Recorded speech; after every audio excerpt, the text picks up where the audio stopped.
திருப்பூரில் உள்ள பார்களில் சேகரிக்கப்படும் காலி மது பாட்டில்களை எடுப்பதற்கு கரூரை சேர்ந்த 30 பேர் கொண்ட நபர்கள் அத்துமீறி பார்களுக்குள் நுழைந்ததால் பார் உரிமையாளர்களுக்கும் 50க்கும் மேற்பட்ட கரூரை சேர்ந்த கும்பலுக்கும் இடையே தற்போது வாக்குவாதம் ஏற்படும் சூழ்நிலை நிலவியுள்ளது. தற்போது போலீசார் வேலம்பாளையம் பகுதியில் குவிக்கப்பட்டுள்ளதால் பரபரப்பான சூழல் நிலவுகிறது.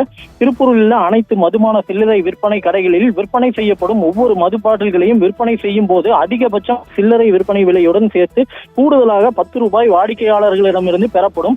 அவ்வாறு வாடிக்கையாளர்கள் மதுபான கடைகளில் இருந்து வாங்கும் மது பாட்டில்களை அதில் ஒட்டப்பட்டிருக்கும் ஸ்டிக்கரோடு அதே மதுபான கடையில் காலி பாட்டில்களை திருப்ப ஒப்படைக்கும் போது ஏற்கனவே பெறப்பட்ட 10 ரூபாய் வாடிக்கையாளர்களுக்கு வழங்கப்படும். இந்த திட்டமானது நேற்று முன்தினம் முதல் திருப்பூர் மாவட்டத்தில் அமலுக்கு வந்தது.